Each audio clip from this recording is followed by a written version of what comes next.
Maybe. I think. I mean, shoot, don't you know? This is for sure. Yeah, man. Videos.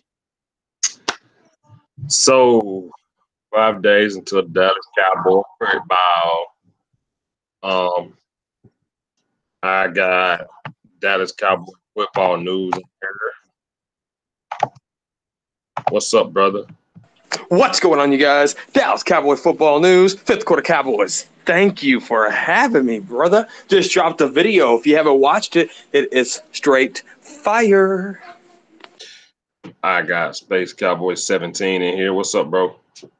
What's going on? I'm so excited for Dallas Cowboy football to be back. Hopefully on Thursday the Eagles get their first L of the season, which they probably will. So it makes it even better.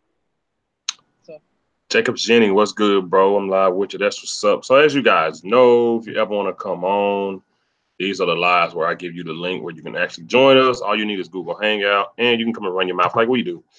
So, there's so much to talk about. Man, I don't even, let me see. First of all, let's talk about who we have on the team so far. I'm going to start with offense. We got Dak. We know we got Zeke. That O-line is there. Let me ask you this, football news. How you feel about them not putting Travis Frederick on IR? It's positive. Okay. It's very positive. With that type of disease, sometimes it could take a couple of months. Sometimes it could take half a year. Hell, sometimes it'll take his whole damn life. So just the confidence and what the doctors are telling him of not making that IR move and saving that roster spot for him tells me he can come back within 6 weeks. And because, if he couldn't, obviously you want to put him on IR for the 6 weeks designation to return because, that's a roster spot being used. So good news. Good news. Hopefully we keep the good news up. And sometimes, they caught it early. I did a little bit of research on it. And plasma, he has to do a lot of plasma, what they call it, fusions to fight that and get it out of his system. It's not it doesn't go away completely, but it like 98% heals. So hopefully we can get Travis Frederick back within a month. Wow. Space Cowboy, how you feel about Travis Frederick not going to IR? like DCFN said, I mean, it's a good sign to know. And we all know, and we've talked about it, that, yeah, we want him to be 100% fully healthy. I don't care if he doesn't play the season, as long as he recovers fully. And, that's being honest. But the fact that they didn't put him on IR is interesting because I feel like he's going to come back this year. Now, I think it's also going to determine how well the Cowboys are at that specific time. So, like, if the Cowboys are sitting at 8-4 when he comes back, they're definitely bringing him back. If we're sitting at, I don't know, 4-4, 3-5, they might Let's hope reconsider. not. Well, let's hope not. But I think it will determine on how well the Cowboys do this season. Okay. Okay, so on Jacob Jennings said, can we trust the system Dallas is running? In my opinion, Jacob, if Zeke can turn his motor on right, if Dak can have the protection he needs to find his receivers, whether it's a deep ball, check down, whatever it is, I don't think the system will really matter. It's kind of like 2016 and 2014. We had the same system. The players just overplayed, and God Almighty, they played their asses off in 2014 and 2016. So I think you got a case of where if these guys are healthy and they take this serious and play how we know they can play, the system won't matter. The vanilla plays won't matter because you really don't. The only system you need to be successful as far as what the Cowboys do, O-line block good, Zeke run the ball. It works. It worked with DeMarco Murray in a certain sense. It worked with Darren McFadden, even though we went 4-12, he still had a 1,000-yard season. And it worked with Zeke in 2016. So I think if all of that is done right, then the system won't matter. So Zach Martin is coming back. We got rid of Kadeem Edwards, Joe Looney's and Travis Frederick's spot. 2 questions, guys. And I'm going to start with Space Cowboy on this. First question, Connor Williams. Will he really look like a rookie or will he come in beasting? Second question, how do you feel as far as health-wise with Tyron Smith? To answer your first question with Connor Williams, to be honest with you, I'm not expecting him to do like Zach Martin levels of productivity. To me, he reminds me a lot of Ronald Leary, and I think he's gonna be like that. Like he's gonna be a guy that's solid, but I don't know if he'll be Pro Bowl worthy. But then again, the Pro Bowl's just it's just a popularity contest. But still, I think he'll be fine.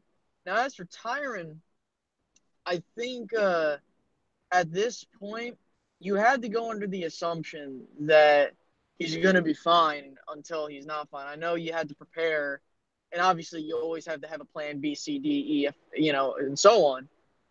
But when I'm looking at what's going on with Tyron Smith, we need him in there, and mainly due to the fact it's going to help Connor Williams out a ton, because with Connor Williams, he needs a guy in there. Like if he's next to Cameron Fleming and let's say hypothetically Smith gets hurt, he's next to Fleming and Looney. He's not learning that much because and we saw what happened last year, man. Chaz Green looked solid next to Tyron Smith and Travis Frederick because he's next to 2 All-Pros. Then you look at Connor Williams, I'm hoping the same happens, but I think he has a higher ceiling. And like we saw with Jonathan Cooper, I think it's going to be the same thing. As long as he has veteran help, we'll do fine.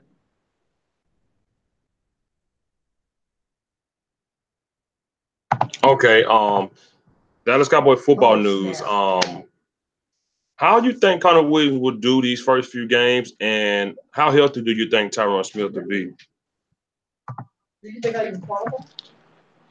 I think I'll answer Tyron Smith first. Okay. Number one, he's an older vet. What is he? 8-year vet. He's had back issues. He's had hip issues, knee issues. So as long as what he did in the offseason, what he said in the offseason, the yoga, the massages, as long as he stays consistent on that and his body, the Cowboys gave him a lot of veteran days. So it's the NFL, take it for what it is. It's like a car wreck being there in those trenches.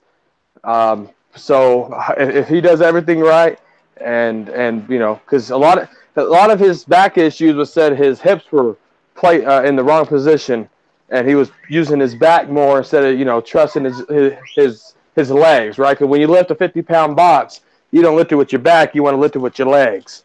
And I mean, when you're pushing a 300-pound man, maybe he was doing it wrong. So he can get all this done correctly.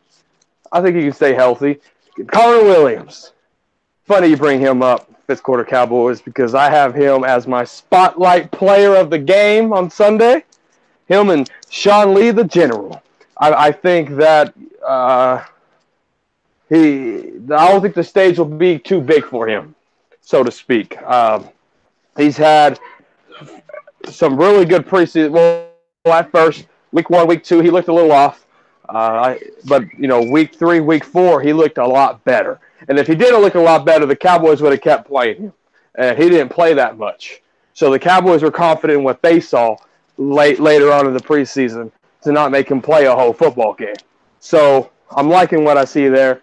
And then the Cowboys, you said they got rid of Kareem Edwards and they brought in some depth back there. And so, and they really didn't bring anybody behind Connor Williams. So I really think they trust what Connor Williams can bring, and they're betting 1,000 that Connor Williams is going to stay healthy because we really don't have anybody that can swing over there at the moment. Okay. As far as I feel about it, I think Connor Williams will be okay. He's gonna get a good feel. I'm glad that he getting the NFC East game early in the Giants, since it's kind of like big expectations when you're playing a rival team like that. It's going to be challenging, and it's going to be something he's going to have to meet because, second round, especially when you got a lot of people praising you, it's a lot on your shoulders. And I said after seeing him in preseason that he's going to have to beef up a little bit, put on healthy weight, more muscle and get a lot stronger because the way he gets pushed back, it clearly shows a problem with his footwork and it shows lack of strength for as far as NFL level. He may have been a beast in college, but he with the big boys now. So I think eventually Connor will be okay. I think he's gonna have go through trials and tribulations, like you guys said, like Justin said, like Boomer Sooner said, Tyron Smith, I'm not gonna sit here and act like I know. I don't know. I just don't know him, man. It's always something with Tyron. Last year was more than his back. It was his knee. It was his back. It was this. It was so much. It just seemed like he's breaking down. It seemed like he's breaking down. I mean, I wish for the best. I hope for the best, but it just seemed like he's really breaking down. And then I was thinking, God Almighty, if he goes down, who's Cameron Fleming? Did he even make the team? I don't even know. Like, it's so tough. I can just hope for the best with him. I do think eventually Connor will get a hold of himself and understand, that this is the big boys. He's gonna have to get stronger and all that, and he's gonna eventually be okay. So let's talk about running backs. Ezekiel Elliott, Ron Smith. Dallas Cowboy football news. We talk earlier. We talk every day. We expect Ross Smith to be the backup, and we expect him to do a good job when he's in there. But the spotlight is on 2-1. The expectation for 2-1 is big because he's hopefully playing a full season. He's keep his nose clean. Week 1, Carolina. Bold prediction. How many yards do you see 2-1 getting versus the Panthers? I'll take that. Okay, go ahead. I think he's going to go over 100 definitely. I'm going to say 129, 2 TDs, and a couple receptions, but I kind of just bank on the rushing yards. Okay. My Cowboys family in the chat. What's going on, brother? My Cowboys said 90 to 100 rushing. Okay. Once again, y'all know when I do these, I invite everyone to come in and vocally give their opinion. So if you have Google Hangout, there is the link to come in and give your vocal opinion if you want to. I got Zeke cracking 100, maybe 105. I think they're going to run it. I said, me and Football News in 1980 was talking earlier, the Panthers are prepping for the run. I said go play action. The very first damn play in Football News broke my spirit. So they're gonna do that damn bootleg. And so Football News, being at your back, I presented the question of making a bold prediction of how many yards you think 2-1 to have against the Panthers. Oh, with Zeke not playing in this preseason game. Right. You could practice and you can look great. Why? Because it's your teammates. They're not going to knock your fucking head off. And so Zeke obviously is going to be having the time of his life out there, sprinting and juking and sliding and diving and all kinds of shit. Right. So now players are ready to knock his damn head off. Yeah. And Zeke has not had contact in almost 9 months, and he took 6 weeks off in the NFL season. So his body ain't even ready for a football hit. Not saying he's going to get hurt when he does get hit, but he's going to be sore that fourth quarter. And that fourth quarter is usually when Zeke's, ready to rock and roll. But that's, mid-season, mid-season, early on, later in the season. So right now, I'm looking at Zeke having 90 yards and a pair of touchdowns. Okay. Real quick, Dallas Cowboy fan 1980 has graced us, and brother, I appreciate you coming on, man. What's going on? What's up, fellas? How y'all doing? How everybody doing in the comment section? Going good, brother. Since you just not joined, I'm gonna take a step back, and I'm gonna ask you one of the questions I asked these guys, and it was do you think Connor Williams would click the first game? Do you think it will take time? And the second question was, how do you feel? Are you comfortable with Tyron Smith not getting many snaps in the preseason, taking a whole week off in OTAs? Are you comfortable? Do you feel comfortable enough to say that, Tyron Smith is healthy? Well, I'll start with Tyron Smith. Since my memory ain't that good, I'll start with Tyron Smith. Tyron Smith he'll never be 100% again. He'll always be, anywhere from 75, 80. He once you injure that back, it's like Jay Novacek back in the day.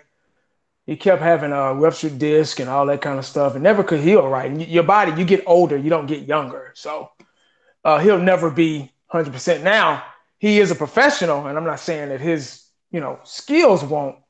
Obviously, your skills diminish with age, but he's not that old, but he's getting up there. So he still can be dominant. Don't get me wrong, but him sitting out, hopefully that was for the best. Hopefully that was to, and this goes for Sean Lee too, because hell, he didn't play either.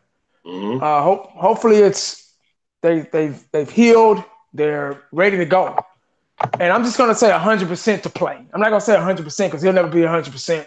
I'm just gonna say ready to play.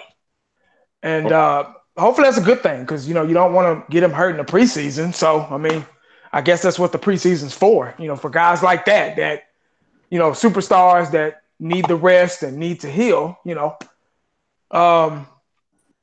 I think he'll be okay. He just has to figure out how to cope and play with whatever he's dealing with. Okay. Connor Williams. Oh man. I really don't think he has a choice now. It's like I say, there's no turning back, no more babysitting, no more daycare, he doesn't have a choice but to be good. That's all I'm going to say.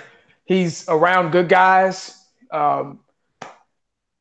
He needs to take this opportunity, this chance to really grow really fast. He's going to have to become a man real fast because nobody's going to wait on him. Zeke's not going to wait on him or anything. He's got to get out there and go. I mean, he doesn't really have a choice. Now he does have to work on his footwork and his strength. Those things will come. He's just a rookie, so he's not going to come in the NFL perfect. No lineman, no anybody, any position doesn't come in the NFL perfect. They have to.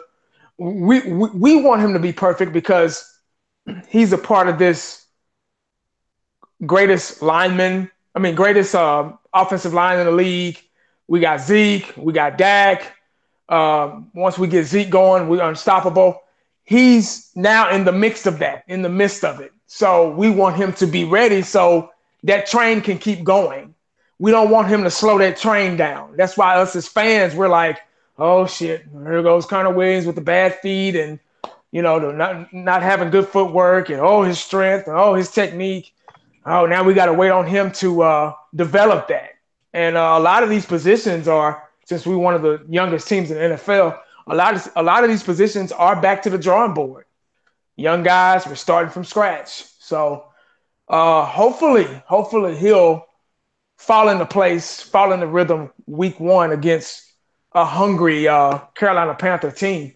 They're no pushover. They have a pretty good defense. They got Cam still. Cam's a good athlete. Defense probably, I doubt if they're number one or number two or whatever, but they're okay, you know. So he's got to learn real fast to get off the ball and come with it like really quick because there's no turning back.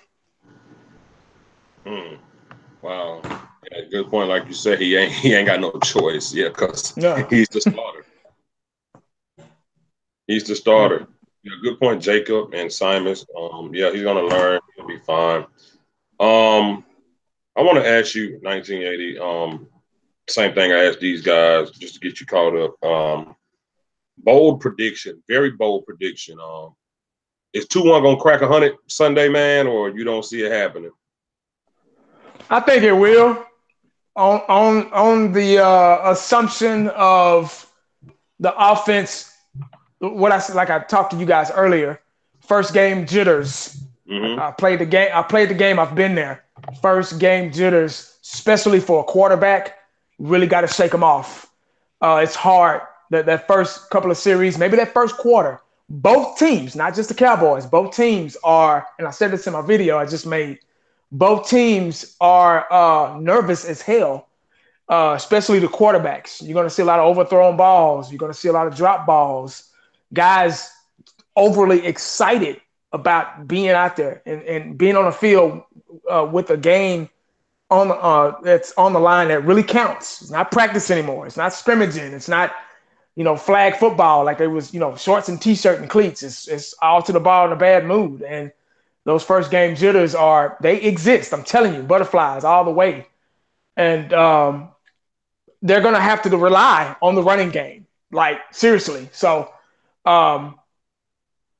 hopefully our line can, open up some holes. And all Zeke needs, that's one thing good about Zeke. He's all he needs is an inch. And he can find that hole. And he can see that hole developing really quick. He has an eye. He has a third eye to, kind of, I hate to compare him to Emmitt Smith, but Emmitt Smith wasn't the fastest thing in the world. He wasn't the strongest thing in the world, but he just knew how to. He just had a knack to find the right spot to burst through. And Zeke has that smooth, effortless looking burst. And he's faster than Emmitt too. So once he hits that hole, boom, he's gone. So hopefully we can get that engine going, that running game going, because that is our strength. I think he'll get about one. I say Zeke will probably get like 114, 115, and 2 touchdowns. Okay. That's what I'm thinking. Yeah. That's fair. So we got that. Let's talk about the wideouts. We talked earlier, me, you, and football news, and I said that the two guys I was looking at to really, step up and do the thing was Michael Gallup and Beasley. And 1980, you said, hold up, Tavon Austin, we can't forget. And I said, damn, you're right, bro. And Carolina may be looking over Tavon too. They may be looking over him. So with that being said, Space Cowboy, I want you to we talked earlier, I want you to give me 2 wide receivers who you think will get the most production Sunday. Well, I guess that's for Sunday. I would say keep an eye out on Cole Beasley to attack the middle of the field. I think that's what's going to happen early on is you're going to see the Cowboys do a lot of short passes, intermediate passes to throw the Carolina Panthers off balance. Like, look, if you're going to be Carolina, you need to control the game. And what I mean by control the game, I don't mean, time of possession, obviously, but you want to be able to know when to stop the game, when to keep the game going, this, that, and the third. And I think that using the middle of the field or the slot, that's key. Another thing, I'm going to say look out for Terrence Williams. I think a lot of people are underrating him, and I feel that is fantastic because guess what? They're going to be like, oh, snap, we got to watch out for Allen Hurns. We got to watch out for Cole Beasley. Not a lot of people are paying attention to Terrence Williams, especially with what happened in the preseason. He wasn't getting a lot of, I guess he was playing with the second team a little bit. He wasn't starting. Yeah. So I'd say keep an eye out on Terrence Williams. I think he might have a decent game. Wow. Okay. We mentioned earlier offline football news, but just for the sake of conversation, who are your two wideouts or receivers this Sunday? Who you think will be most productive? The only guy I really seen Dak Prescott throw to, Michael Gallup. Michael Gallup. That man, number 13. It's I like the way. Yeah, it was one play. It was preseason, but he was playing against their starting corner over there, and I love. It was an ugly route, but I love the way he adjusted to that football. Haven't seen that in a Cowboy wide receiver in a long time. Adjusting to an overthrown ball, you got to love it, and I think he's going to make more plays like that. And man, and to Space Cowboys' point, Terrence Williams. I think he'll have a good game. I mean, he's a veteran. He knows this offense. You would think he would have to step up and make something of himself. He's been thrown under the bus by his teammates, Cowboy fans, stuff like that. So he's the last one standing. So you would think he would want to make a name for himself. So good point on that, Space Cowboy 17. And then Tavon Austin, Dallas Cowboy fan, 1980s point. So we have the receiver group. We picked these guys for Dak Prescott, and it's just go time to deliver footballs like UPS delivers packages, baby, on time and accurate. I like that, man. 1980, man. If you had to pick two guys for his ball catching, who you got, brother? Oh man, you know what? Earlier I said Tavon Austin and I think I said Beasley. Yep. It's kind of hard to say. There's so many of them. Yeah. I mean, you got to remember, it's so many receivers. All of them are going to be going the extra mile. And then Space Cowboy just brought up, Terrence Williams. I'm like, shoot, he's the last, like he said, it's the last ones left.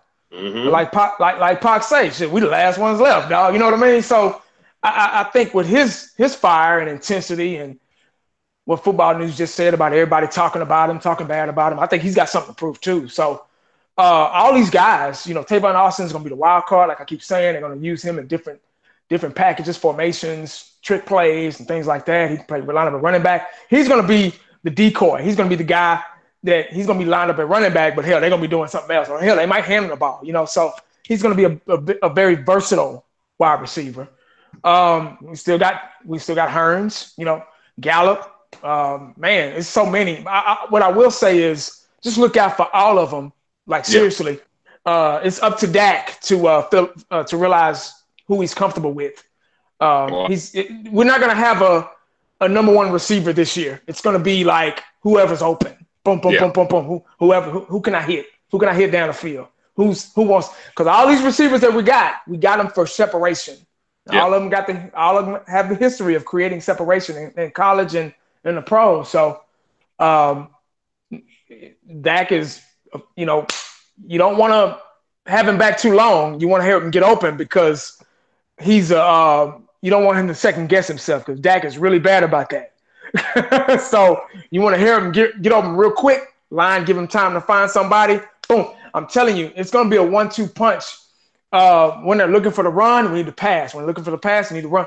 I think we're going to fool the Panthers a lot this game. Mm-hmm. Like, I feel a victory. Obviously, I'm going to feel a victory because I'm a Cowboy fan and I want to win. I want to win this game. I'm not going to say, oh, Panthers are going to beat our asses. No, I'm not going to underestimate them either because all those guys on that field are professionals. I'm not going to get on here and say they're trash or they're garbage or they're mediocre. These guys are professionals, man. So you never know what's up their sleeve. We haven't been watching their training camps. We haven't been watching their preseasons. We haven't been watching their two-a-days and mini camps and 7-on-7s and stuff. We've been watching the Dallas Cowboys stuff. So I can't say what they're doing and what they have planned for us. We don't know.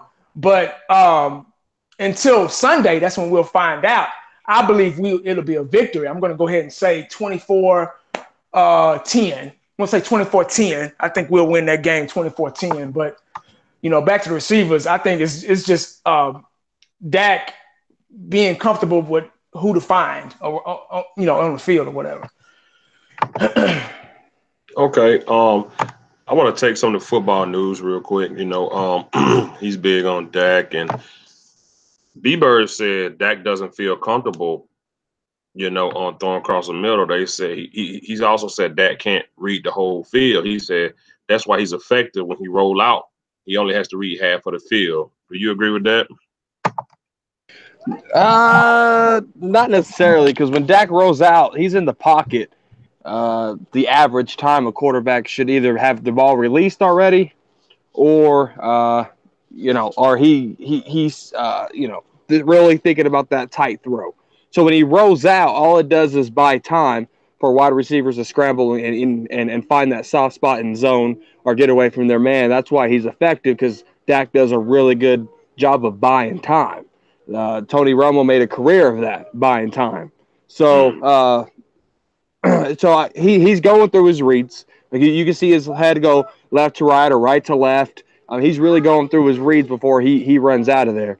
And when he scrambles out, all he's doing is extending plays, making guys miss, breaking tackles. So that's all that does. And wide receivers know, hey, that's my time to find this soft spot in the zone. And that's why he's effective. The wide receivers, the tight ends, running backs, they do a really good job of finding that soft spot in zones when Dak Prescott's scrambling.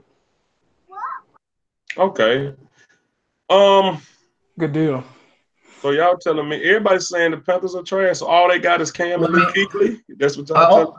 I want to point something out too. The Panthers, in my opinion, are one of the most inconsistent teams in the NFL, because let me provide you an example. Good. Okay. 2012, 7-9. 2013, 12-4. 2014, 7-8-1.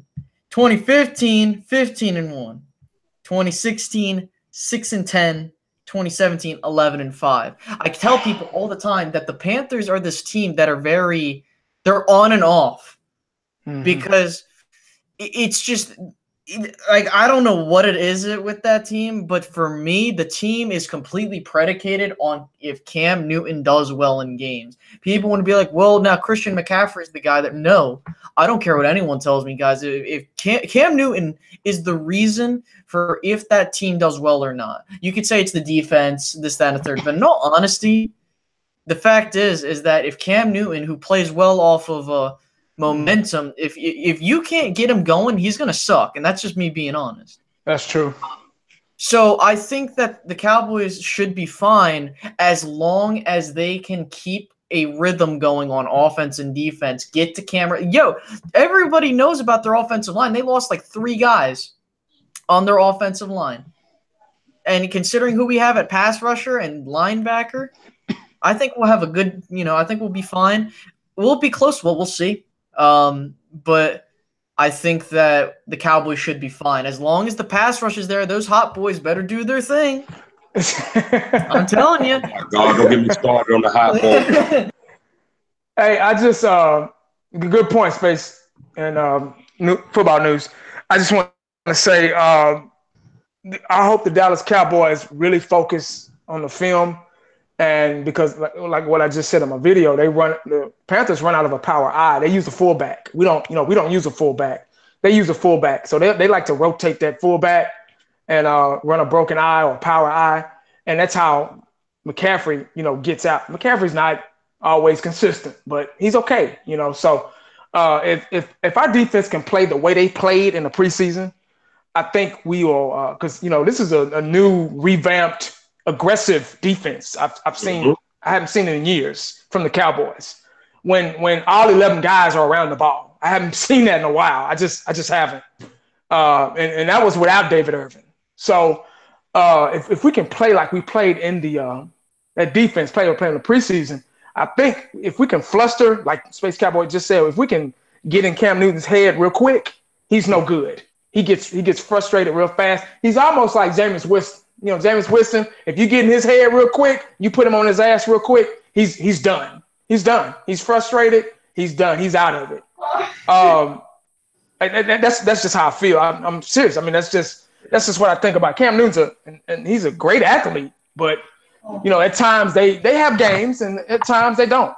So it just all depends on the Cowboys defense and also the offense. The offense has to take control of the game and make sure the defense is fresh. We don't want to have it. We don't want to go 3 and out, and then defense get out there, and they just got out there, and now they back out on the field. They're tired as hell. You can't think while you're tired. Like I always say, it's impossible. I've tried it. Trust me, it don't work.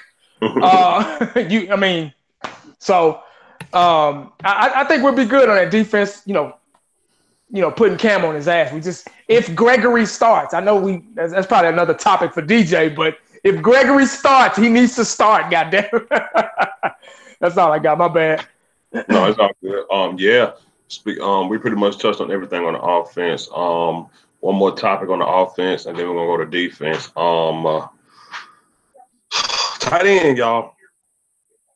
Tight end. Football news. We clashed a couple of times.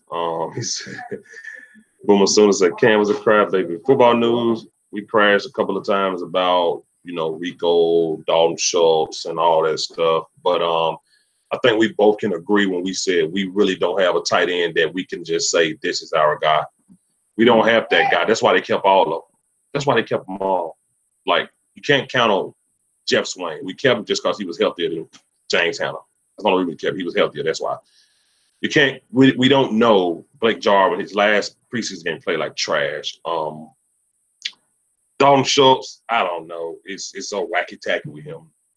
Rico, I don't know what's up with Rico. Rico is a crazy, wacky man right now.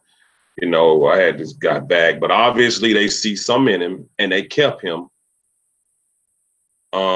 So football news, how are you feeling about these 4 tight ends who when they all put together still don't equal up to what we need in one tight end?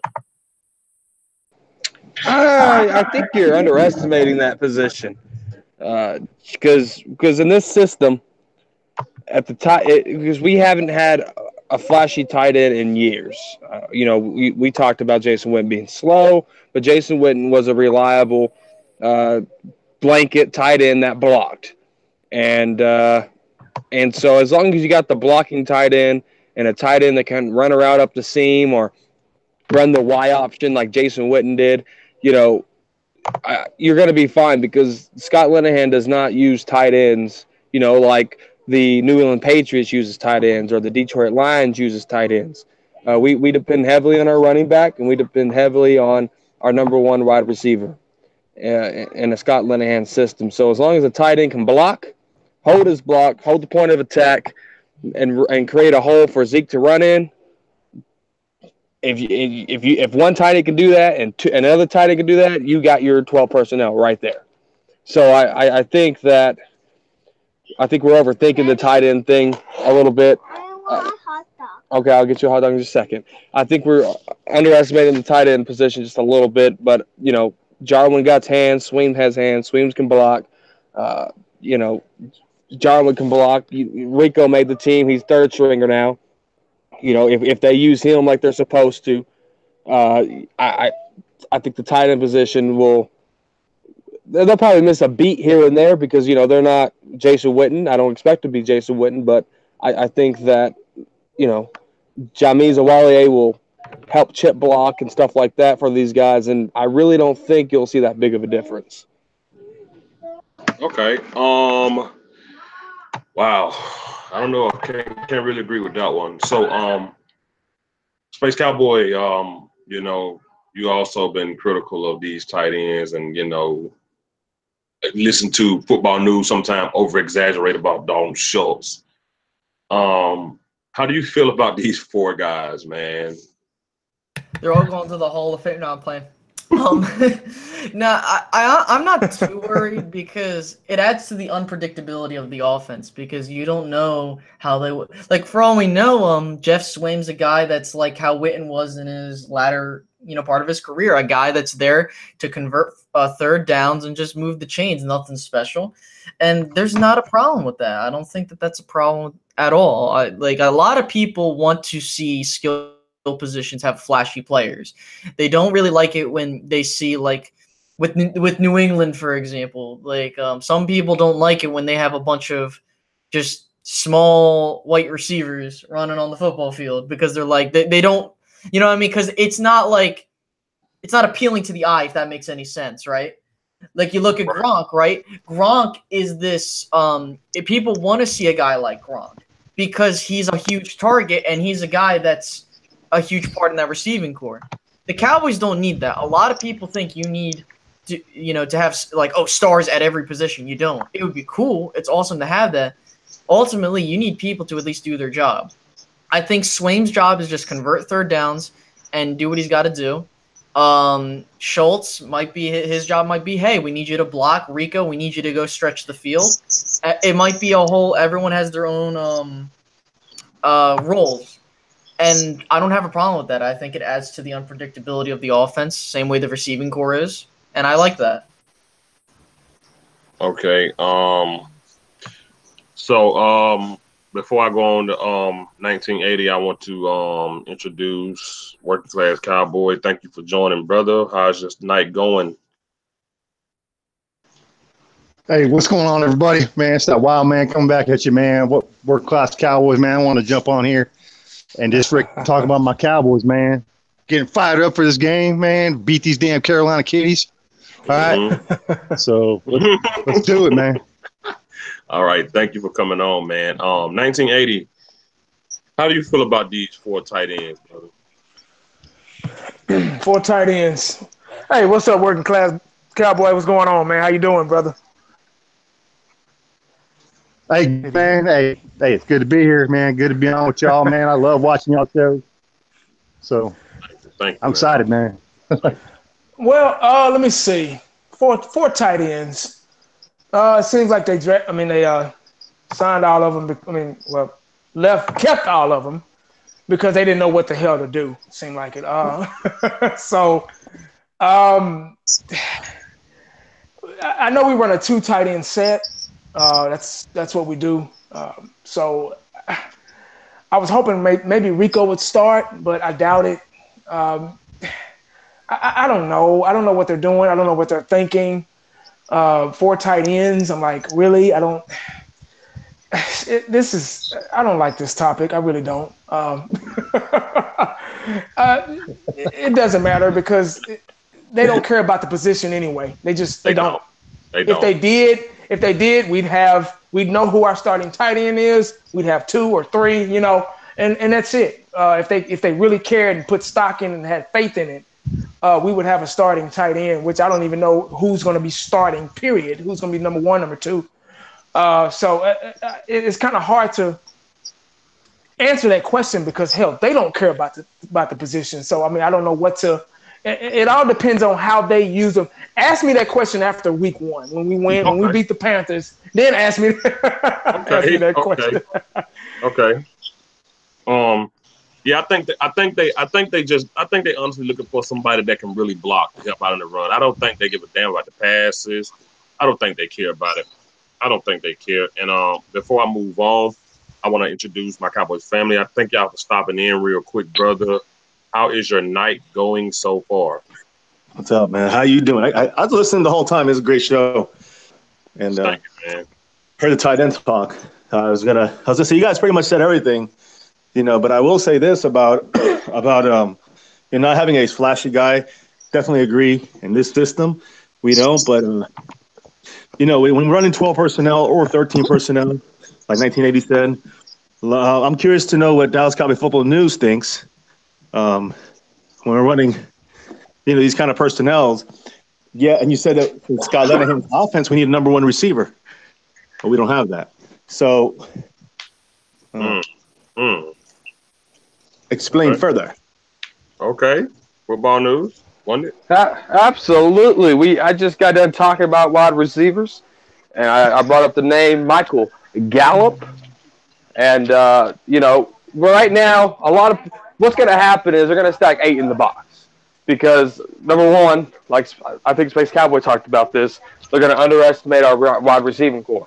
Yep. And you're not going to see those double coverages. You're not going to see the safety over the top. Like Des Bryant was getting. You know what I mean? So you're not going to see that out of these guys. Michael Gallup has, Alan Hearns, Tavon Austin, I don't know about T. Will. But these guys can beat one-on-one coverage. So whenever you open up that football field and Michael Gallup can beat, that man that's in front of him, which I know he's capable of doing, it's going to open things up, and that's what's going to take away from that tight end position. He's going to be all the tight end's got to do is block.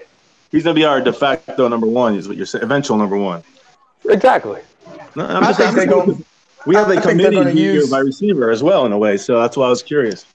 I think they're going to use some of those tight ends as fullbacks as well, as blocking fullbacks coming out of the back, motioning and acting like a tight end, and then boom, coming back. And well, I could see that. I was going to say that for the tight ends too, guys. We have run something different this year, though. We split the tight ends. I know everyone's saying about blocking only. That's the main thing. But it's not just that, because we have split these tight ends out as receivers or in the slot to go out for passes. So yeah, they have to catch too. And I'm sorry, but they haven't proven much. All these guys haven't proven anything to me. Again, Rico's the one that's best receiving, but they all haven't proven enough yet to be out there full time. In my opinion, I still got to see more. I think we'll be okay. I just say we need to see more still. All right. Let's switch gears real quick. Like I said, we're working from front to back. So let's go from the front. Let's talk about that front seven. Working class Cowboy, how confident are you with this defensive line that they can get the job done? They can get pressure, get to the quarterback, get sacks. How confident are you with the guys that we know made the team and that's gonna be suited up Sunday? Oh, absolutely 100% confident. I mean, y'all, I just posted up a video. I know y'all probably ain't seen it yet, but y'all watch that damn video and that'll answer your question. All right, how confident I am in this damn D line, especially. I think Cam Newton listen, Pamela Newton is going to be running for his life on Sunday, y'all. Okay, hey, listen. I'm going to tell you a little story real quick, okay? How many of y'all watch nature shows? Like nature shows? No, I look at it. National Geographic nature shows. Yeah. Okay, y'all know what I'm talking about. So, just picture a damn water buffalo like in the Serengeti, all right, and he's standing by the damn river drinking water. All of a sudden, 3 freaking lions come out of the freaking grass and attack that fat bitch, and like they're holding onto his neck, and the damn thing's trying to get free, but them damn lions ain't letting go. That's gonna be Cam Newton on fucking Sunday, all right. I ain't scared. I hate that man with a passion. I can't wait to see him looking at his freaking ear hole on Sunday. That's how confident I am in this. They ain't got no O-line, y'all. They ain't got no. Who's gonna block? McCaffrey? Is that little pipsqueak gonna block Tank Lawrence? I don't think so. Put me in, coach. Simon said they don't got no O-line either. So no, and they ain't got who? McCaffrey ain't gonna block Tank Lawrence unless he wants to die. Like, all right, dude. Listen, I'm 100% confident. All right, this is grown man football we're playing on Sunday. All right, he's gonna get this whole damn league is gonna get acquainted with this defense. All right, they're gonna find out. All right, I think this defense is gonna be something. I've been saying it, and I'm gonna keep saying it. All right, so that's where I'm at, man. Okay, I'm gonna get to Jason Garrett in a minute, y'all. My Cowboys family, let me ask you something. A while back you said you saw a down guy. Do you feel the same, or do you feel him coming out the gate? What was that first part? I missed the beginning. A while back, you said you saw Randy Gregory as more of a third down guy. Do you still feel the same? No, I don't. I think that, again, I'm basing this off of the way the Cowboys are practicing, not off anything I've seen, but just off of what they've said. And I mean, they seem to be. Look, right now they got him behind Tank in the depth chart, unofficial. Now he usually was on the other side, on the right side, not behind Tank. So the thing is that you're going to see Crawford moved into the 3 tech, especially the first 4 weeks. You're going to see him moved I think instead of being moved on third downs, you're going to see him moved earlier, maybe even on first downs. You might see Taco in there. You might see Randy Gregory in there, starting on the right side. I think that Gregory's going to be, assuming that he's on the straight and narrow and he doesn't fail any drug test, doesn't mess up. He's going to have the opportunities. And I think we've seen already, just on a very little bit, on a very small little bit, we've seen how good he can be on very little, time back onto the field. So I'm looking forward to see what he can do. And I think he's actually not going to be just a third down rusher now. He might be more, more used into this. And Dorrance Armstrong will too, and other guys like Taco. But I think Randy Gregory in the preseason definitely upped his status on that, get more playing time, more opportunities. Okay. Dallas Cowboy football news. You got Randy Gregory, You got DeMarcus Lawrence. You got Taco. You got all these guys. Tyrone Crawford. Who will put Cam Newton on the ground first? All the above. Ooh, who will put Cam Newton on the ground first, baby? Woo! Holy Ghost just entered in my soul. Man, it's going to be Randy Gregory putting Cam on his ass. Jalen Smith. I say Jerry Jones. You got Randy Gregory putting Cam on his ass. All right, man. I like that, man. I'm sticking with the defensive line. I'm just switching up questions. Space Cowboys 17.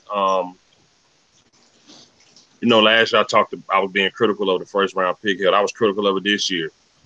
Will we see at least put it like this? Will we see Taco Charlton a lot this game?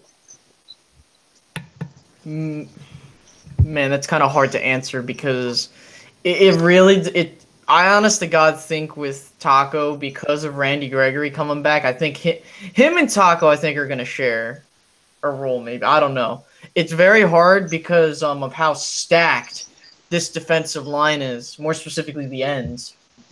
But I want to bring up a point which is very important. I think our defensive line is going to be fine. Right? Okay. The number one thing that I think is going to win the Cowboys this game, can the linebackers track down Cam Newton? Because you want to know what's going to happen? I feel like the pressure is going to get to him. And you know what Cam Newton's first instinct is? As soon as he gets pressured, to run. Run. So what we got to do is we got to hope that Sean Lee, Jalen Smith, and you might see LVE here and there. They got to hit him hard. They have to they have to beat him up because they have to make it so that he doesn't want to run. Hey. So, like I said, I think the defensive line is going to be fine. With Taco, you're probably going to see him in rotation. I don't expect him to start. But I hope he does. I hope he gets his chance. But I really do think that if the linebackers had to be on Cam Newton, they have to be able to track him down. Because if they can do that, that's a huge part in their game plan. They want to get Cam to get out of the pocket and run. Hey, can I jump in and say something real quick? Sure, not a problem. Hey, sorry to cut you off, man. This defense we have, guys, is built to stop teams like this. Okay, it is built to stop teams like Carolina. Just look at the personnel we have, especially at linebacker. We got really fast linebackers. Okay, we got. I'm telling you, team speed on this defense is built to stop teams like Carolina. And Cam Newton can run all he wants to this damn Sunday, but there ain't gonna be no running and crying and hiding behind the officials talking about they were targeting me and I'm a quarterback and he can't hit me. And I don't want to be hearing that crying baby bullshit. All right, so. Goddamn, I'm fired up. Sorry, man. I'm just fired up, y'all. I want to race this real football. It's good, brother. You know what I mean? I was done what I had to say too, so it's all good. Yeah, that's why we're here, bro. That's why we're here. This damn defense, though, is built. 1980. Let me ask you about this guy. This Antoine Woods guy, man. We've been seeing him. We've been hearing his name, seeing his number all over the place. What you expect from this guy in his first game, man? Will the lights be too bright for him, or is he going to step up and do the damn thing? Man, I think this will be a wonderful opportunity for a guy like this. This is the type of defensive tackle that I like. You know, the big bellies, fat, fat, sloppy. They can clog up those holes. Every defensive line needs a Warren Sapp on their team. They need that. You got to have it to clog it up. Once he gets in rotation and once he learns, I'm telling you, this guy's going to be good. He clogged up a lot of holes in the preseason, and I was watching him a little bit. But in order for our defense is just like Working Class Cowboy just said, Space Cowboy just said, Football News just said, my Cowboys family just said, DJ just said, everybody just said. This defense is heat-seeking. This defense is going to frustrate Cam Newton. Mm-hmm. Now, the Dallas Cowboys, if they're smart, they need to start. They need to start Gregory on the other end. They need to start at least start him just for an intimidation factor, because Gregory has been in the news. He's been on the radios. He's been on he's been everywhere, all on the tabloids and everything.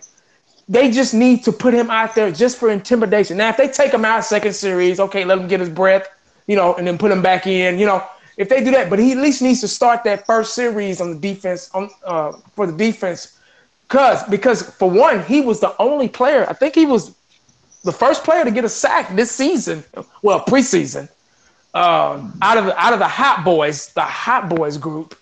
Taco got one. Yeah, but I think Gregory was the first. I'm not sure. I think he was the first though. And Gregory's been out. He's been out. You get what I'm saying? That shows you the talent. DJ, this your boy. That shows you the talent level that you have been saying all along. See, the Cowboys might be scared of that. See, they might try to control that because he might be too good. You get what I'm saying? They better watch it because he might be too good.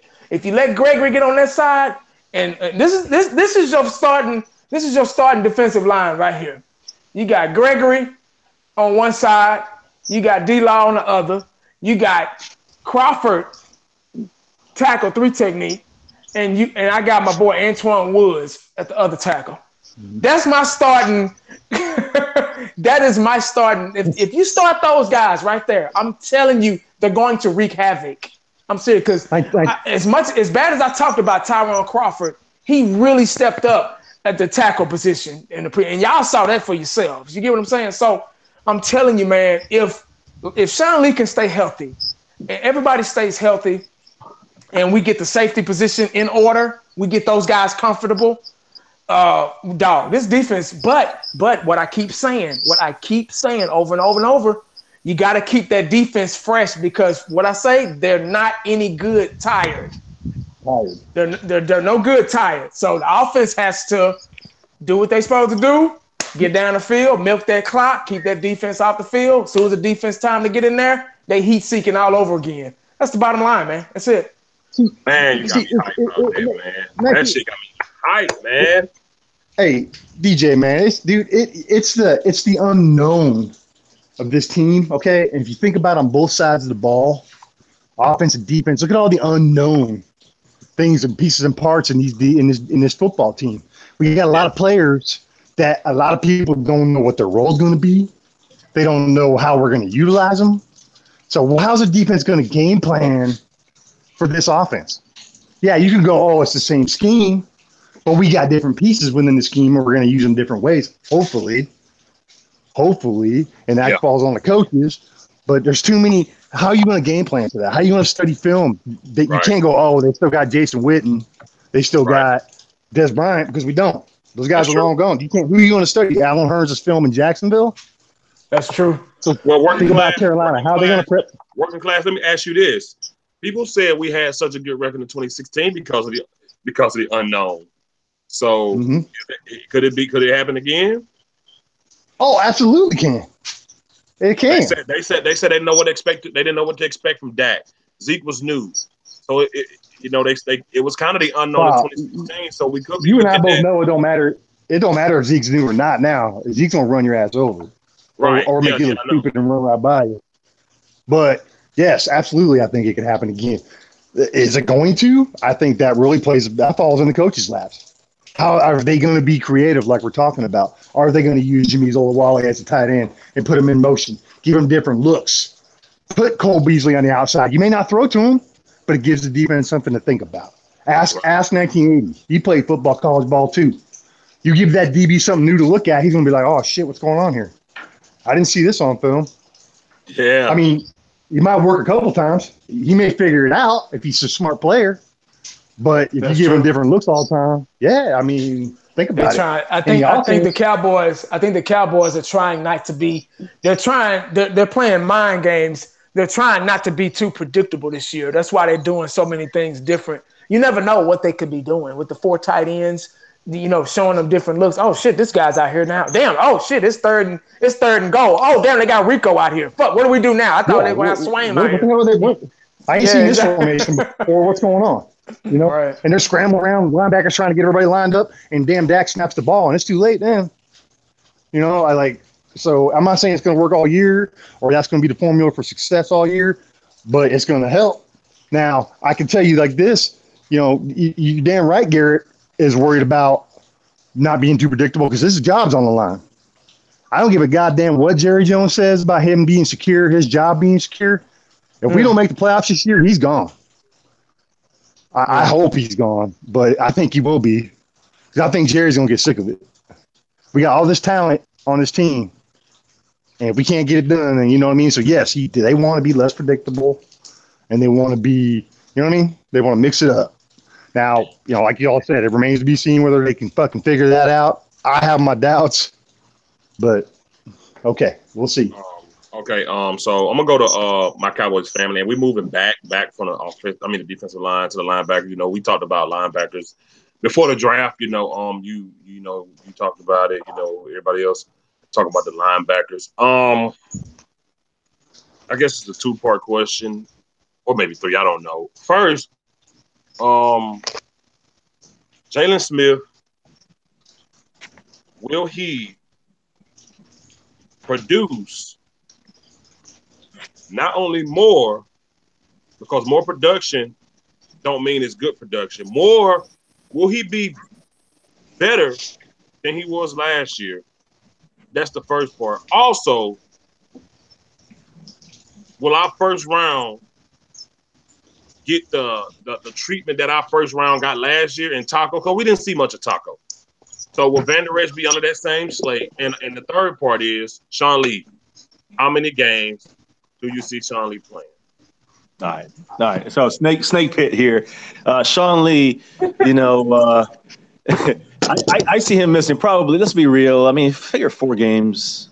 I'm trying to be realistic. I want him to miss 0, but he misses 4 games. I think that I'm just saying, maybe half a game here, half a game there, and then 3 other games. You know what I mean? Like a total amount of around 4 games. I'm hoping it's 0.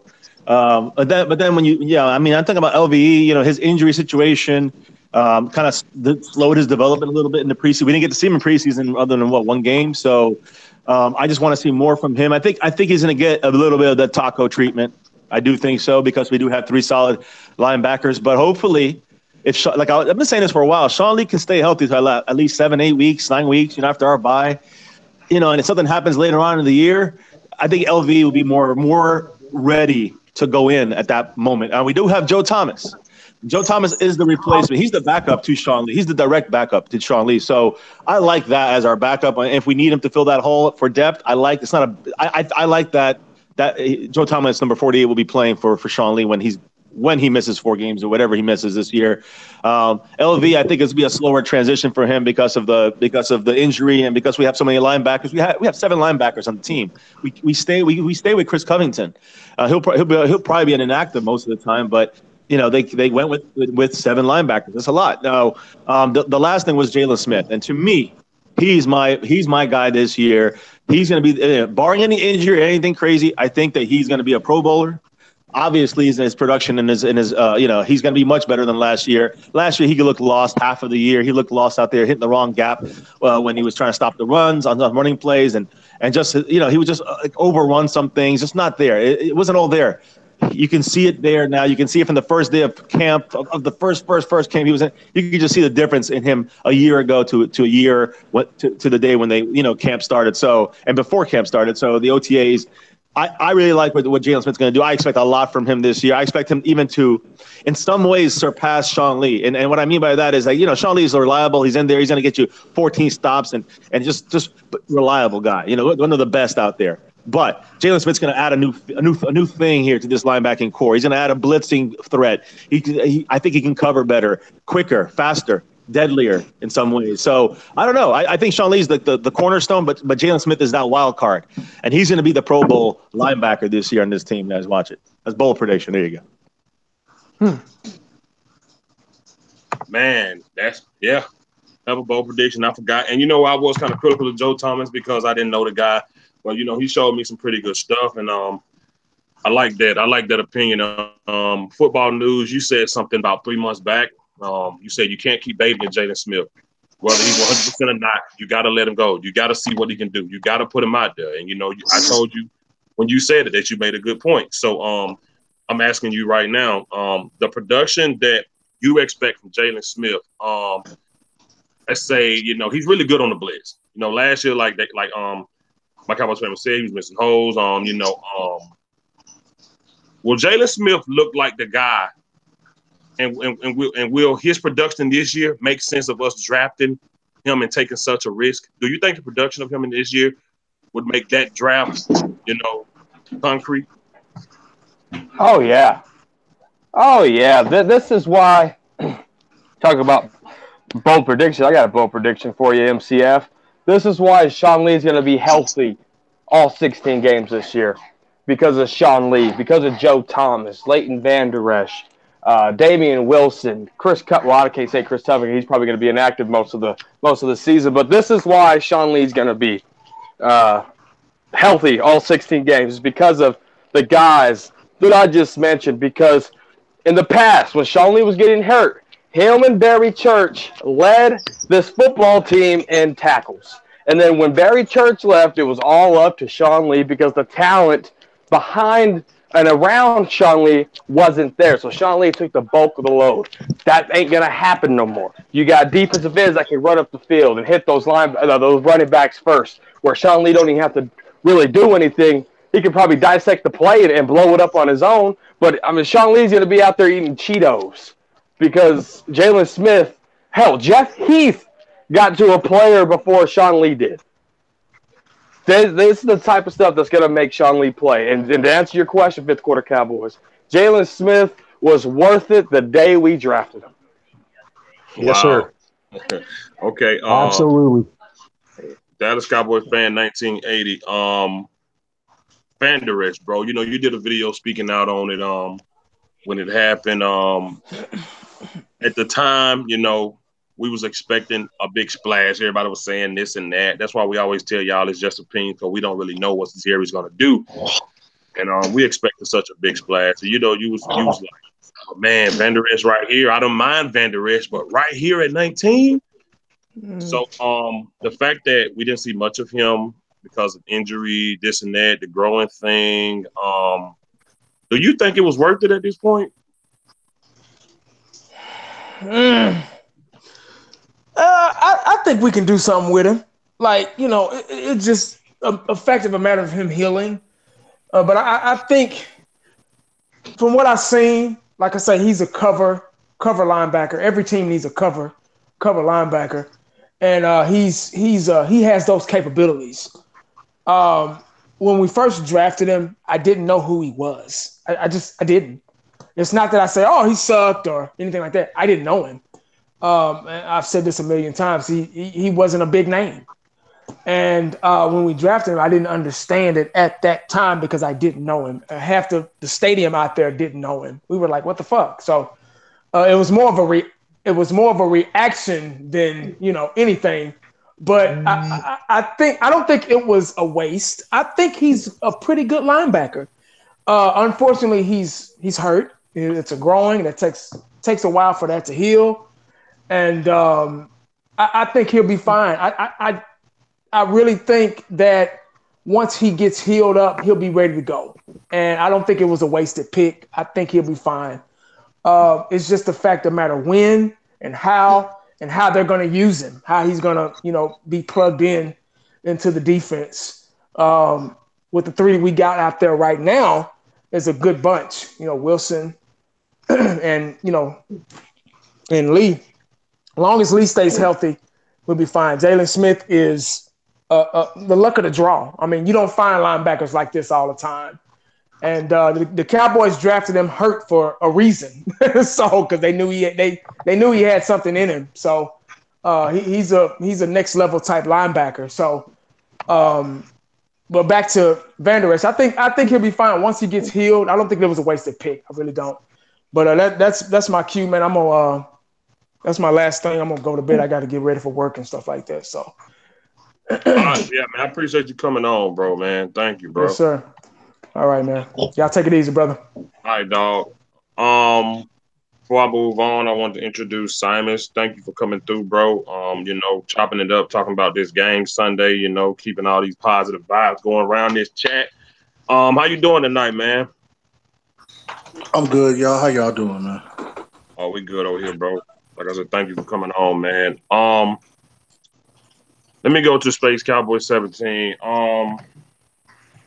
How you feeling about Sean Lee, man? Are you confident Sean Lee gonna be all right, man, or you just playing it by ear, bro? To be honest with you, my assumption is he'll be fine unless told otherwise. And to be honest with you, that's why you got a linebacker in the first round. Because guess what? Whoever they took, if whatever linebacker, if it was either Rashawn Evans, if they managed to get Roquan Smith, LV, whatever. The fact is you got him to be your Sean Lee replacement. Sean Lee's getting up there in age, right? I really think with the emergence of Jalen Smith, he's not going to be as physically pressured to be all across the field, because I think that comes as an issue sometimes. Because guess what? You know what the issue was last year, and like Dallas Cowboy Football News mentioned, when you lose someone in your defense, like a Barry Church, who's a solid guy that helps you out, or this, that, and a third, of course it's going to be more straining on your body because you're trying to do much more than you possibly can.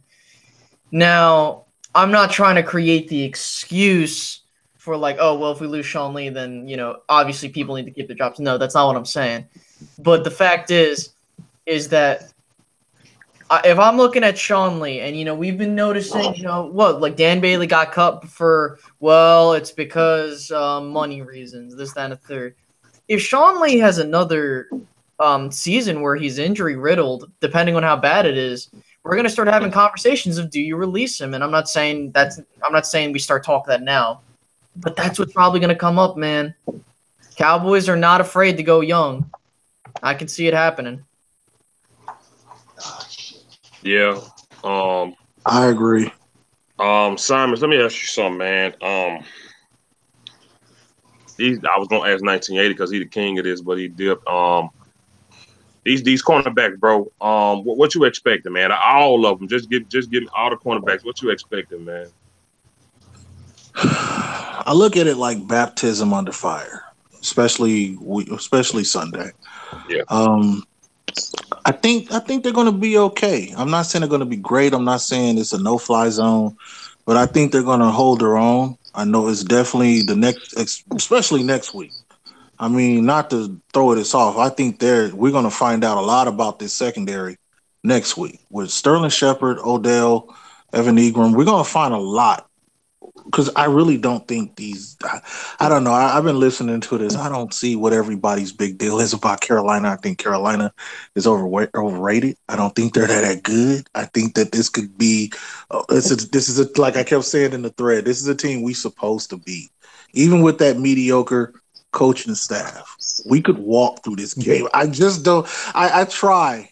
But they're going to look good against Carolina, okay? We talking about that secondary, they're going to look good. Like, I'm not saying they're going to look great. They're going to look like world beaters, but they're definitely going to get people's attention on Monday where people go, oh, I think Dallas got something. Because I think that Owuze, if healthy, Jordan Lewis, if healthy, Byron Jones is finally playing in his right position, and with Chris Rashad, I think these boys are going to be fine. But I think the true test and to see how they can hold up through the season, and this goes for Sean Lee too, is next Sunday night against the Giants. This team right here, I don't see nothing special. They have a dual threat quarterback that's kind of washed. I mean, other than that, you hear the whole conversation has been Cam Newton, Christian McCaffrey. Y'all ain't said shit else. Like, seriously, I mean, that's it. Like, when you think about it, he ain't got nothing else, Simons. Exactly. He ain't got nothing. He's got nothing else. That defense, isn't there like 3 rookies in that secondary? Like, come on, man. Starlight Tua is gone. Like, Luke Kuechly can't play. Luke Kuechly can't be 10 places at once, man. Thank you. I'm not saying they're gonna go to Charlotte and kill him. I'm not saying that, but I would if Cam started doing Cam shit. This game ain't gonna be. This game ain't gonna be. I mean, everybody gonna be like, "Damn, Dallas need to go out here and make a statement.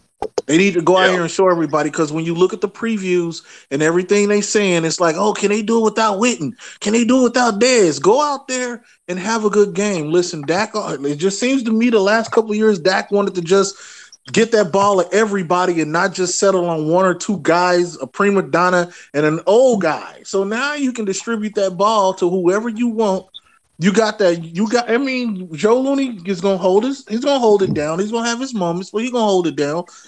Connor Williams is the X factor on that line. If this boy can just go out here and just do half his job, this could easily be like 27-10, 27-13. Like, I think people putting too much emphasis on Cam and Carolina. I don't think that, I mean, even all the way to the crowd. That crowd's gonna be mostly Cowboy fans. So like, it's just It's just there's nothing. And plus, everybody better look at the forecast. It looks like it's gonna rain. They're saying scattered thunderstorms.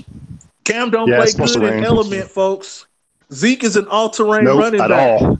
So I look at these things now. I seen CMC at Stanford. I'm on the West Coast. That boy played like shit in element. This matters a lot. When you have a secondary that guys like Byron Jones, Connecticut, guys like Awuzie, Colorado, these guys play element. Jordan Lewis, element. These guys play element. This goes for Sean Lee, Jalen Smith. These guys play element. That matters a lot. We have not seen something like this. And another thing that I think everybody needs to look at is, my God, we got edge rushers, folks. We got some edge rushers. This matters so much to me to finally see Tank Lawrence and Sir Smoke-A-Lot, a.k.a. Randy Gregory, out here and doing their job. People gonna understand this defense is gonna bail us out if healthy for a few games this season. The problem is health. This goes for the secondary too. This goes back to what you were saying in the beginning. This goes for Awuzie. We know how he get with the hammies. Like, seriously, if they stay healthy, we got something. Super Bowl, I'm not saying all that, but I'm saying enough where it's gonna turn some heads and make people go, damn, Dallas is serious. Oh, man. We got something.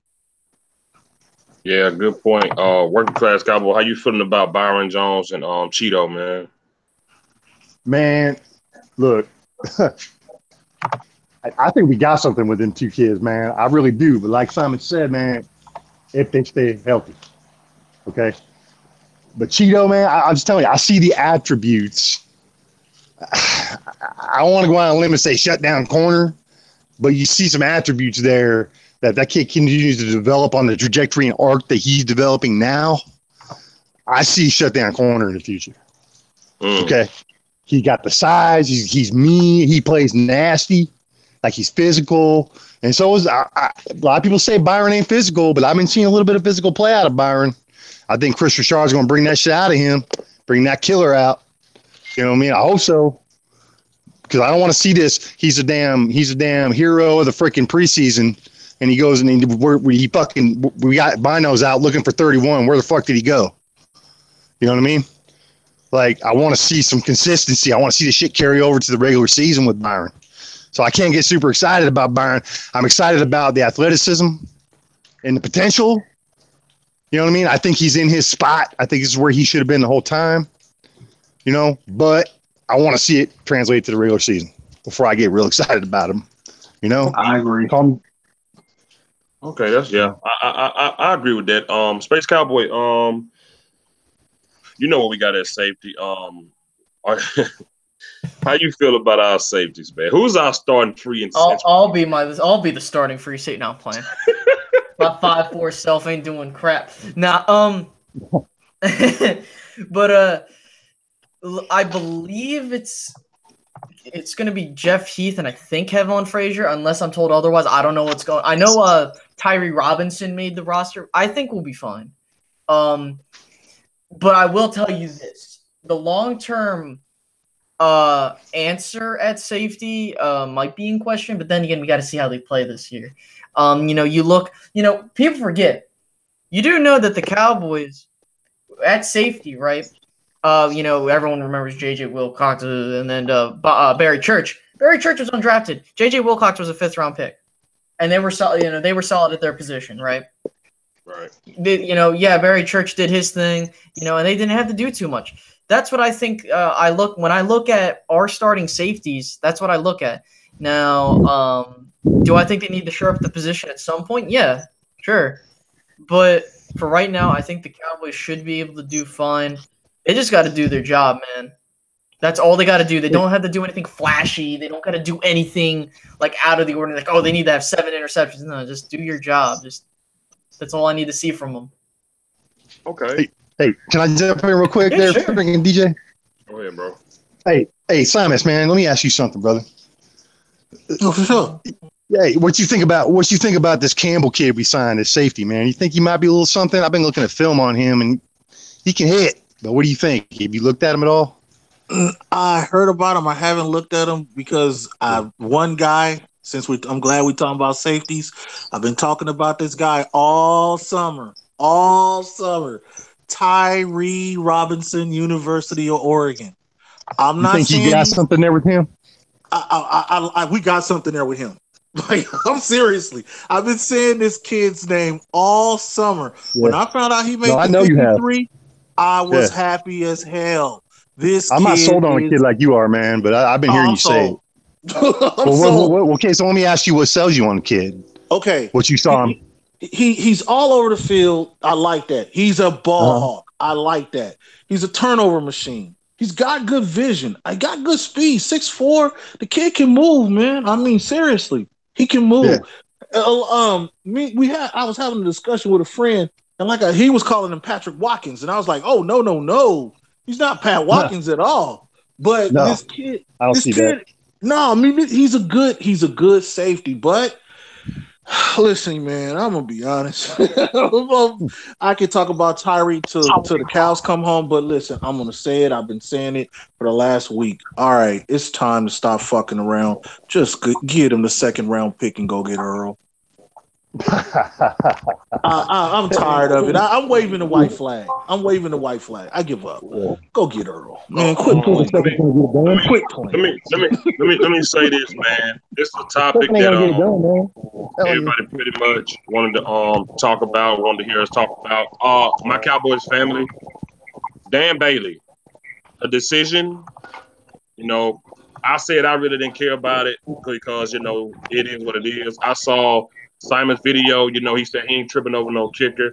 Y'all gave y'all opinion. So how do you feel now that it's been a couple of days? Do you still feel like it was a bad decision? Do you feel like that the Cowboys didn't see enough from the Brett guy? How do you feel about it now? I kind of dropped my thoughts on that. You just can get attached to anybody in this league, man. I learned that a long time ago, back in the 80s. But the thing is my only issue is the kicker. My only issue is this. It's really comfortable when you sit back and you say, we got these 3. This is easy. This is an easy 3 we got. I'm not saying I want touchdowns over field goals always.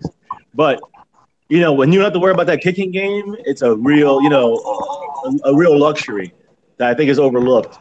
And again, we may have those with Mayhar. We may not. I don't know. We know that Bailey's a second all-time, percentage and all that stuff and accuracy, and that's great. We don't know if he has it for the rest of this, from here on out.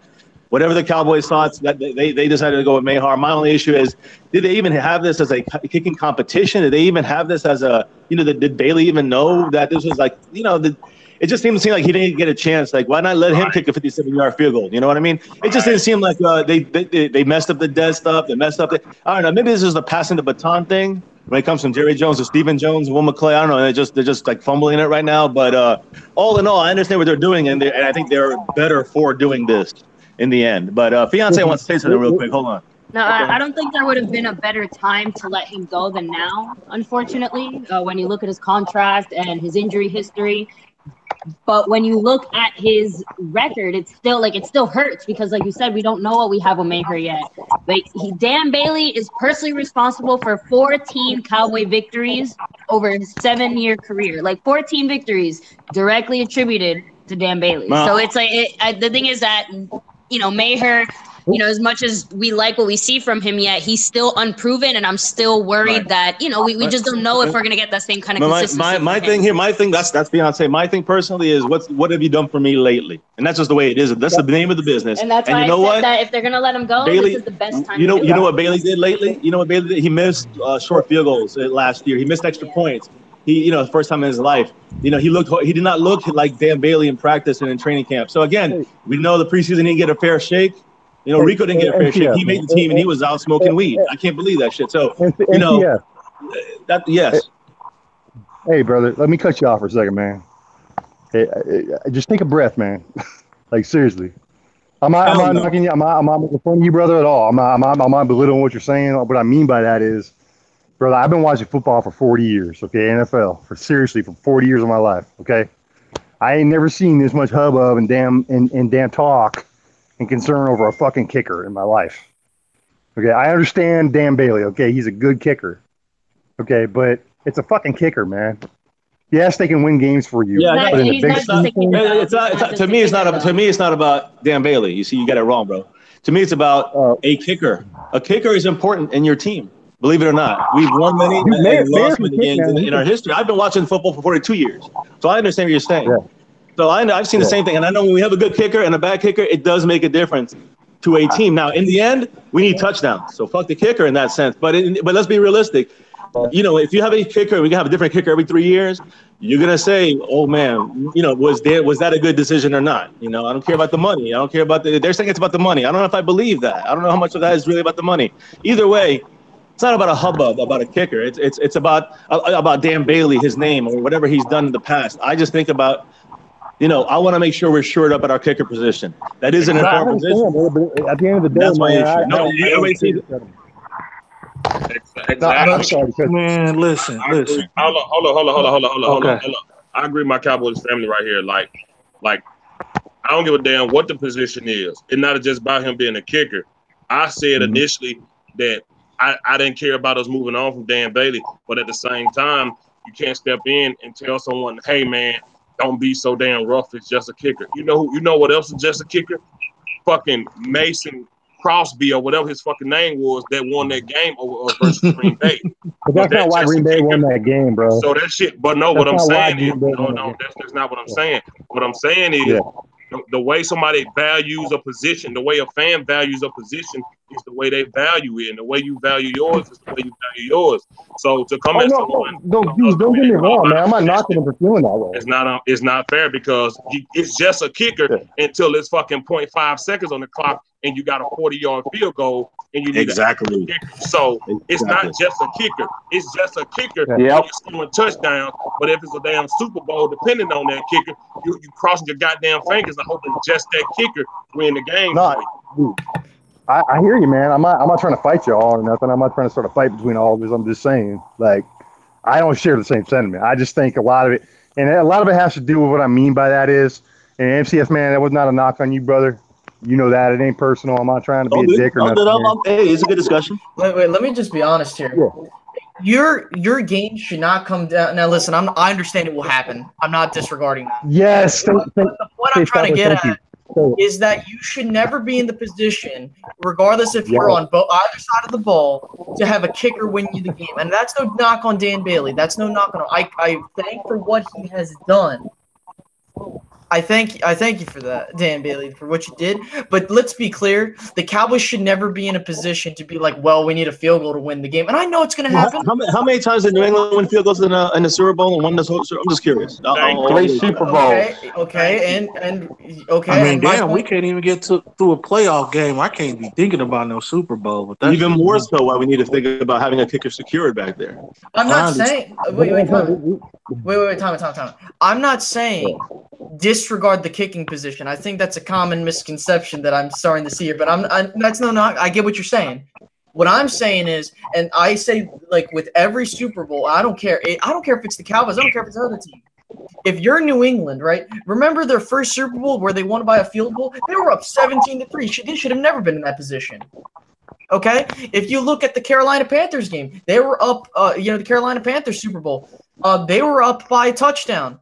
Guess what ended up happening? They ended up letting Carolina march down the field and score a touchdown. The point I'm trying to get at is that as a team, you should never be in a position to allow a team to, and again, like I just said, it's going to happen. It's going to happen, and I'm not knocking on that. I understand there is some call, hey, we don't know what this guy's to offer. But for me, I don't want to win a game off of a field goal. I want to win. Hey, Space Cowboy, I want to win a game. Before anybody else goes, Space Cowboy, let me ask you this, man. You're familiar with the military. Space Cowboys, they got guys they put on the front line that go up there, fully automatic weapons, and just let shit rip. But you know what they also got? They got one guy, a sniper, who is a deadly motherfucker who they need in the clutch.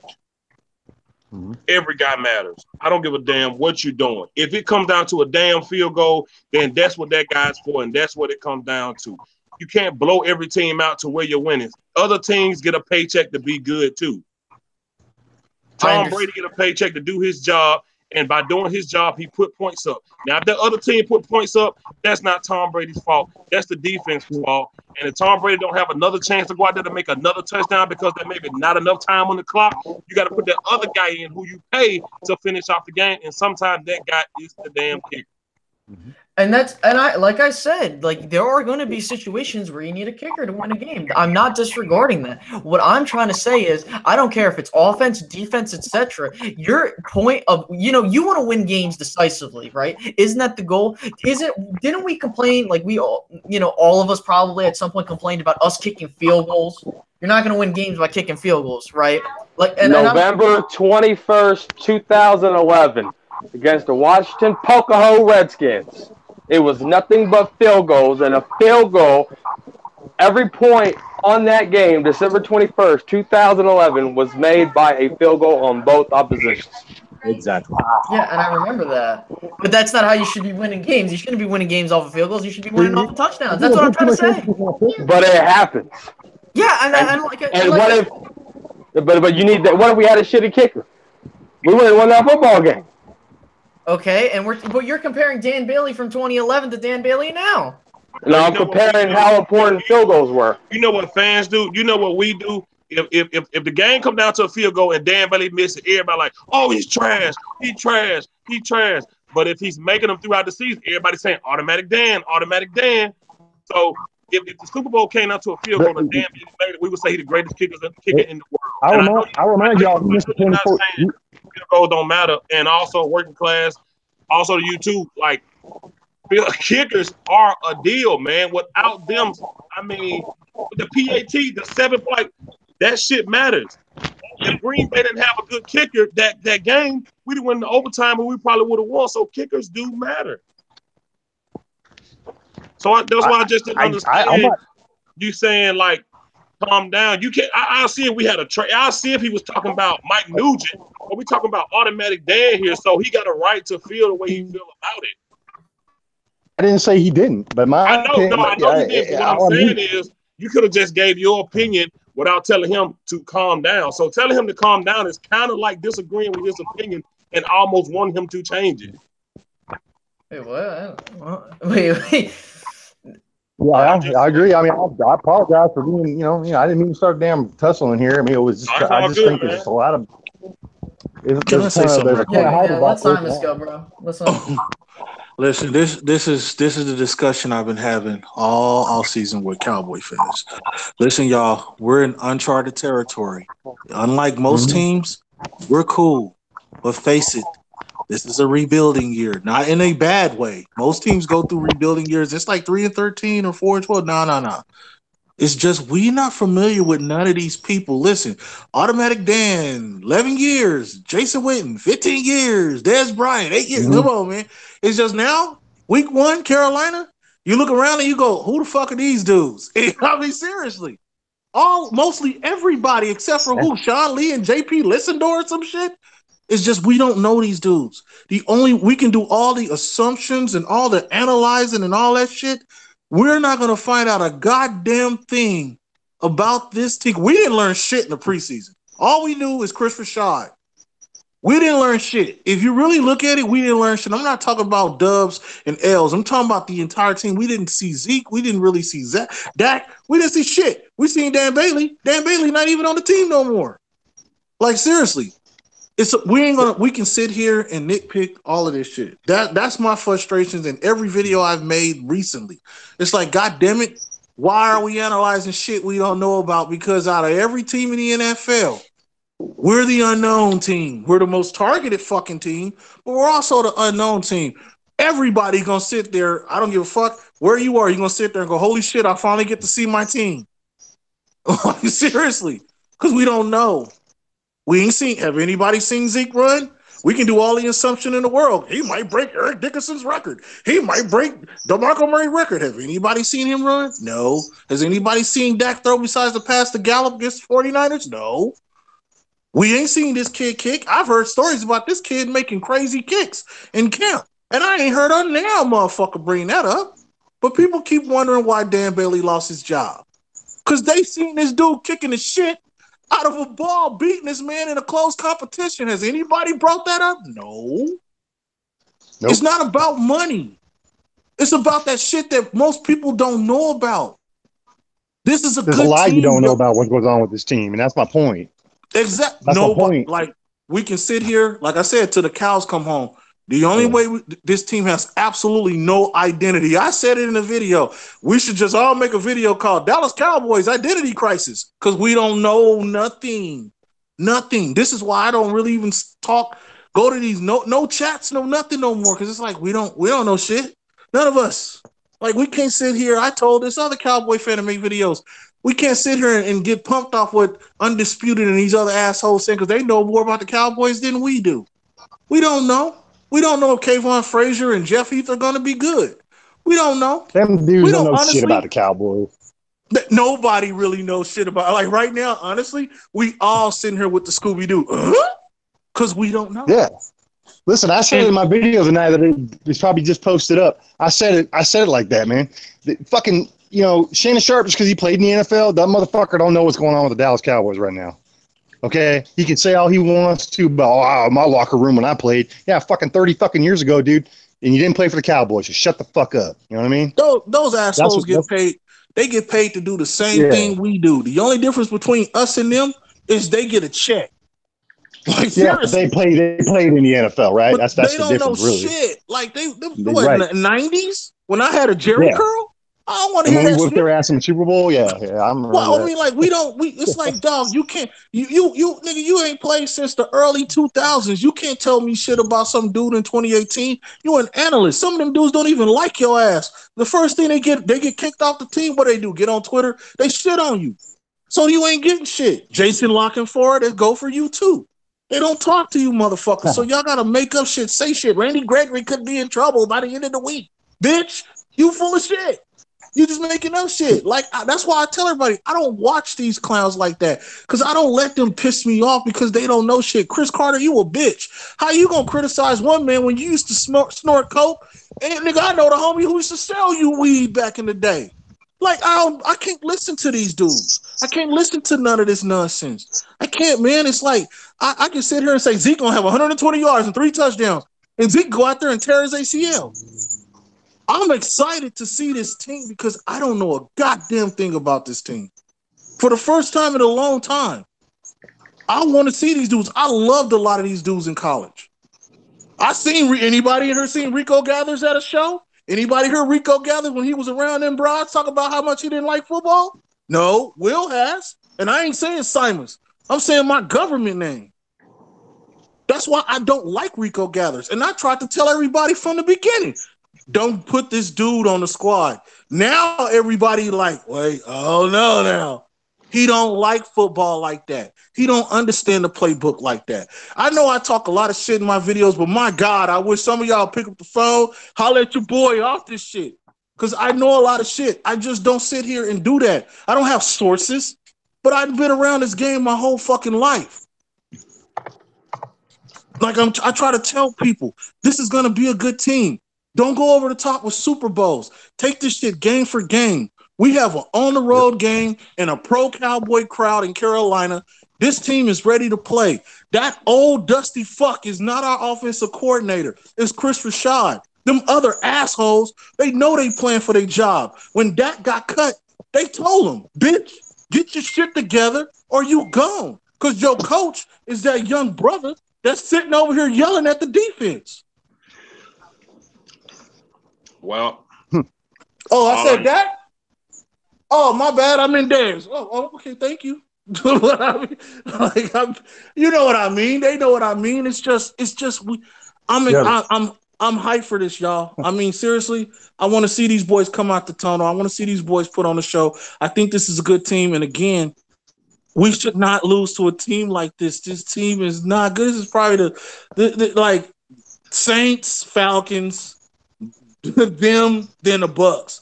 I don't know if this was an Associated Press poll. We like in the top 10. I'm not finna want. I don't want to lose an Appalachian State.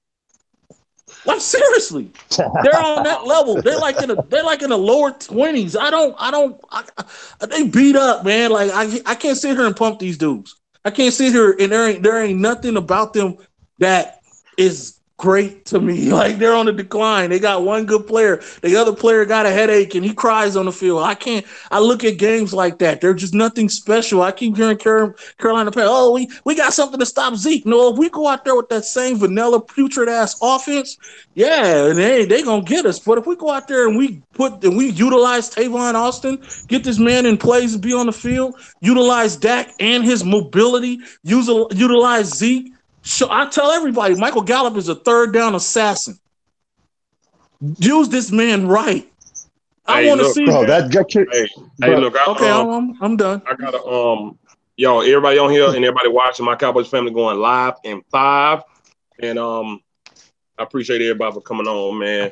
Gotta run, yo. Thank y'all guys for coming on. Appreciate y'all for the good show. Thank everybody for watching, y'all. Peace out.